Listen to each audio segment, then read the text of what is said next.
नबी के खिलाफ एक भी शब्द बर्दाश्त नहीं किया जाएगा। हम शर्त भी अपना गर्दन कटवा देंगे। अगर हम शिव के लिए कटवाएंगे तो हम नबी के लिए भी कटवाने को तैयार हैं। नबी के इतना ये कैसे आप हो गए? अरे भाई मैं इस्लाम फॉलो करता हूँ, मेरे पास कुरान है और कुरान में नबी का बढ़िया जिक्र है।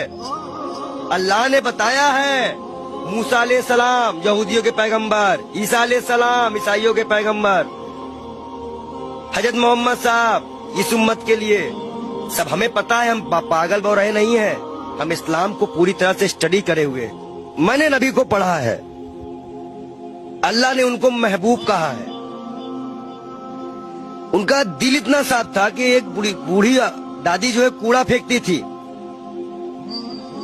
और डेली उन पर कूड़ा फेंकती थी। एक दिन वो कूड़ा नहीं फेंकी। हमारे नबी ने उनका हालचाल इनके घर गए थे। उन्होंने कहा है कि अगर पड़ोसी भूखा है, वहां उन्होंने हिंदू मुसलमान नहीं बताया है, कुरान में आप कहीं भी देख लीजिए, नहीं है कोई भी भूखा है तो आप खाना नहीं खा सकते। एक बार वो मक्का मदीना इस्लाम फैलाने गए, लोगों ने विरोध किया, पत्थर मारे, जूते तक में उनके खून, उनकी जूती जो थी उनपे भी खून आ गया था, भर गया था। इब्राहिम अलैहिस्सलाम जहन्नम की आग लेके उतरे थे और बोले थे मेरे प्यारे नबी, ये मेरे प्यारे महबूब। वो इसलिए बोले थे कि अल्लाह उनको प्यारे नबी और महबूब करते थे। इस्लाम के लास्ट पैगंबर माने जाते हैं। उन्हीं की उम्मत जो है अल्लाह की बारगाह में जाएगी, सुनवाई होगी। बादशाह से 73 फिरके हैं इस्लाम में, उन्हीं की उम्मत जाएगी, वही बख्शाइश कराएंगे।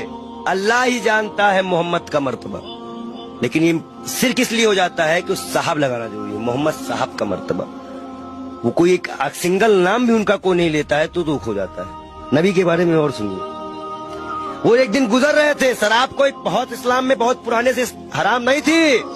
शराब यहाँ हराम की गई, उनके उम्मत में हराम की गई, उनके सामने हराम की गई, उन्होंने हराम की। उन्हें मुसलमानों को हिदायत दी कि हर वो नशा हराम है जो इस्लाम में तुम्हारा पैर डगमगा दे। उन्होंने नशा भी हराम कराया था। क्या उनकी ये बातें नहीं दिल में छूती है?